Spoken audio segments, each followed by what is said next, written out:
So you know how the Omni King did the thing? Well, that thing is thingening. Hey guys, MasakoX here. Once again, it's time to return to a past what if.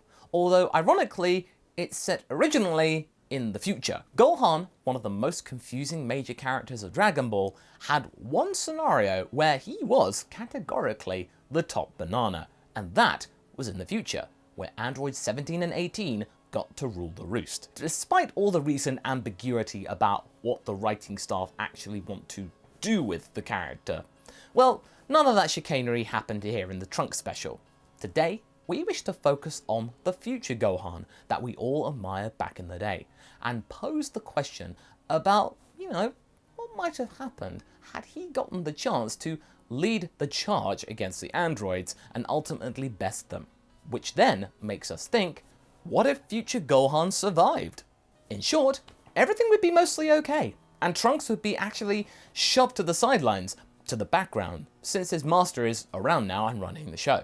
Thanks to their daring mission to the Room of Spirit and Time to, actually check if it's still there, they were able to slip by and get the upper hand, and it led to their team being revived, and the legend of the Super Saiyan God coming to fruition later on. Not through Goku though, but through Gohan.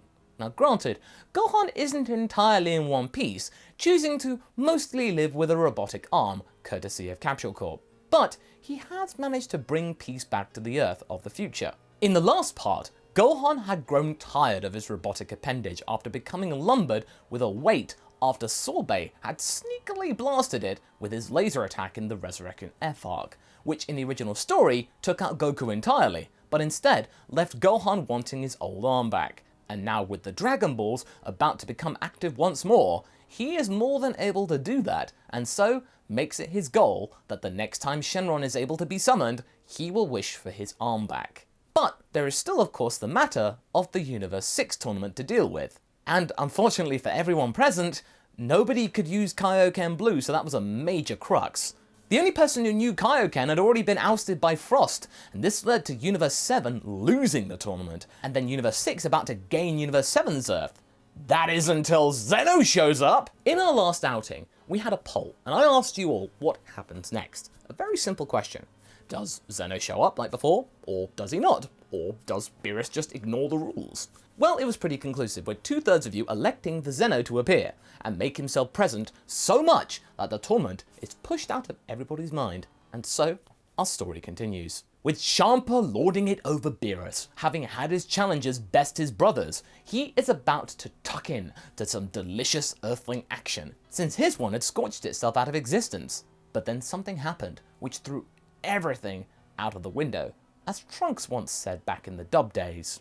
Suddenly, the presence of an immense power starting to make itself known appears before the crowd. It is a small figure with a vacant expression, but something that oozes intimidating energy. It is, of course, the Omni King. He is gazing around the scene, and then starts to comment that he had been watching the entire thing go down, and that he was very, very thrilled about it happening. He had enjoyed the experience so much, having never seen anything like it before, in the land of the living especially. He asked to talk to the being that could change hair colour. Well, there's a lot of them, but the one he's referring to is Gohan. Gohan nervously walks up to Zeno and bows down out of respect. Unlike Goku in the original, Zeno compliments Gohan for his power, and the young man thanks the king by shaking his hand tentatively, unlike his father in the original, who just went all ham in. When everyone quivers in fear, the Omni King finds it funny, and so novel.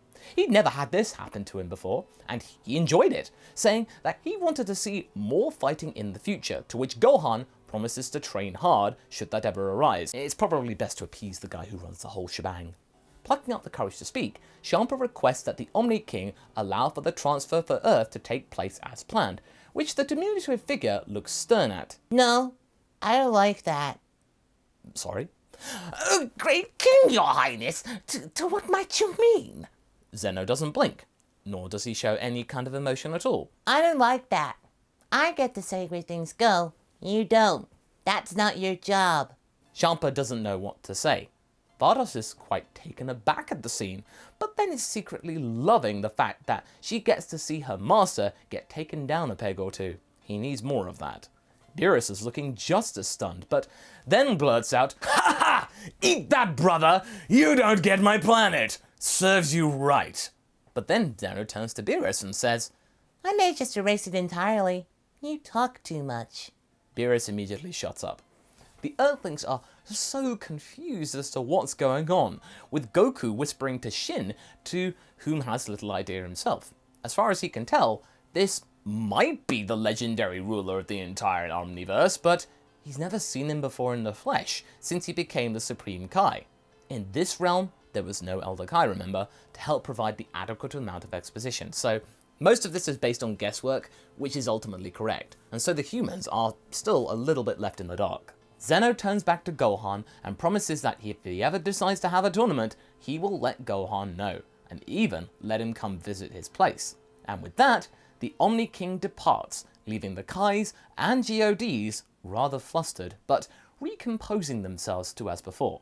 Champa is left devastated with what happened.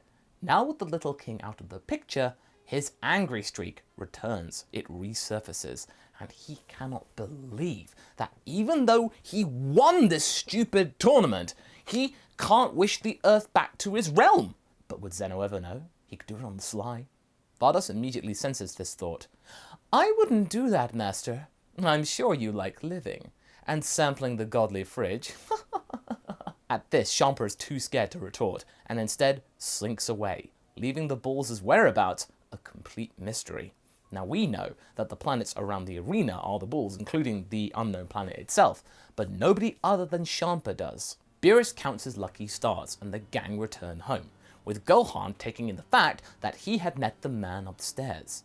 Now, the next big question that I'm sure you're asking, do we see Black and Zamasu at all? Well, the answer is no. And why's that? Well, with Gohan running the show, the initial introduction of Zamasu to Goku never happened, especially since Goku was not around for many years, and there is no time machine to mess up the timelines even more, and thusly create errant time rings. Now let's go back to what I said in part 2, because I did answer this question, but here's a reminder.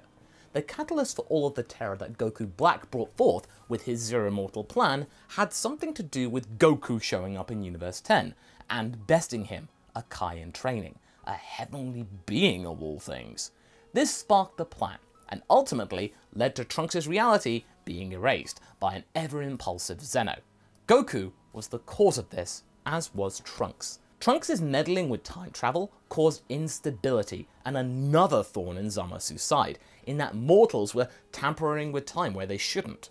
Now, since the time machine never existed prior to present day, that extra time ring doesn't exist either, so therefore, there is no imminent threat. So that's it. Zamasu may not like mortals, but his time as the assistant to Gowasu continues, with him just maybe festering his resentment towards mortals. But so long as we don't get any Saiyans paying a visit, we should be fine for at least the next few centuries. Certainly okay during the time of the Dragon World as we know it. Maybe the Dragon Ball Online realm might feel some trouble, but certainly not us. So instead of the gang dealing with Goku Black in the future, we get Gohan realizing his opportunity to wish back his arm. Since he's still alive, and the arm wasn't lost due to natural causes, it should be okay to wish it back. I mean, it's pretty easy. And one day, he gathers the balls, kind of like episode 68, and makes the wish, to which nobody queries. Gohan deserves to feel complete when given the opportunity. When the dragon has granted his wish and wished them farewell, Gohan looks down, and for the first time in years, sees his real arm.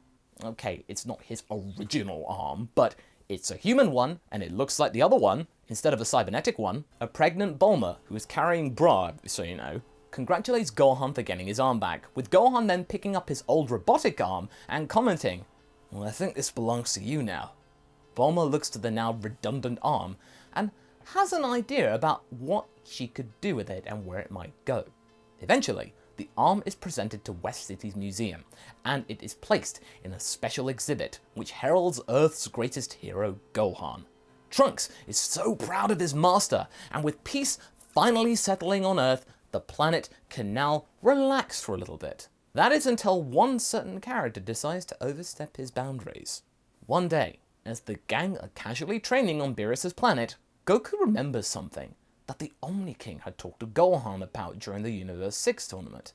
Something about another tournament with all the multiverse's strongest fighters. Wouldn't that be cool to test out their new powers? Goku and Vegeta having now gotten more of a handle on Super Saiyan Blue, and Goku now testing the waters with Kaio-ken Blue in the privacy of the planet of the God. However, with no Zeno button present, there is no immediate way to contact Zeno, so Goku can't just steal the button and go and see Zeno. Beerus states that no such thing will occur under his watch. They were lucky to keep Earth where it is, let alone endanger the safety and dignity of Universe 7 with something so crazy and unnecessary. Then, a small blue figure appears before them as they train. It's the good old Grand Priest. He requests Gohan's presence at the Omni King's abode, and Goku then begs to come along for the ride. Well, okay, if he promises not to talk about the tournament idea, he can, since he is Gohan's father after all, and a hero in his own right. Goku is happy to see the king again. He seemed like a nice guy, as well as pretty strong, since he was able to scare the Ghiblies out of Beerus and Champa. Less of that, Saiyan! Now get out of here before I destroy you! Yeah, Beerus, alright. Goku blurts out the idea about the tournament, which gets Zeno thinking, and then excited. He had totally forgotten about it in the time it took for him to give Gohan the invite, and Gohan arriving. He has a very short attention span. He then turns to Gohan and asks him if he's been training hard, and whether he thinks it's a good idea. Gohan remembers that all too well.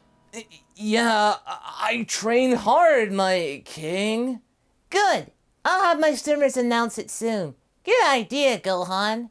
Gohan really doesn't want credit for this, but Goku is excited and shakes Zeno by the hand, which angers his guards, but the king finds Goku's handshake even more fun than Gohan's. How is that possible?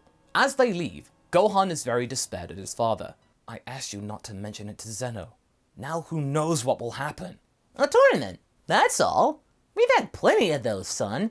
What harm could it do? By the time they get back, Beerus decks Gohan in the face and demands to know why the Grand Priest just showed up again saying something about a tournament. Gohan, not wanting to implicate his father, takes the blame for this and says that the Omni King made him talk about it. Beerus is very suspicious. I'm not sure if you're lying, boy, but whatever it is you're doing, I'm very disappointed in you. This isn't like you. Ah, now my universe may be erased! Goku is looking very sheepish, but Gohan is trying to contain himself. Trunks comes up to his master and asks if he's okay, to which he simply replies, Trunks, we have to go and train in the time chamber. Trunks isn't going to question this. Gohan looks angry, and the pair of them request to leave. Vegeta then walks up. What did you do, Kakarot? Goku is left utterly puzzled, but instead of dwelling on it, he tells Vegeta that he wants to train some more. Now, in the time chamber, Gohan and Trunks are training rigorously. The two of them trying to find some kind of extra power from Super Saiyan Blue. They need it. But they are interrupted when a knock on the door is heard. Mr. Popo is there and says that Goku wants to talk to Gohan and show him something. Gohan is not interested at all by Goku's business, but he barges his way in anyway, and almost at once shows him Kaio-ken Blue. It's about time I showed you Kaio-ken, son. Together with Blue, this could be the key to winning the tournament. You too, Trunks. I've already taught Vegeta the basics, so he should be able to catch up on his own. Let's get to work, boys. And that's where we're going to be leaving things for right now. So what do you guys think? Will Gohan be able to master Kaio-ken Blue in time? Will 4 of them actually be enough to help win the day? Leave a comment below and let's get this discussion going. And I shall see you in the next video. Catch you later!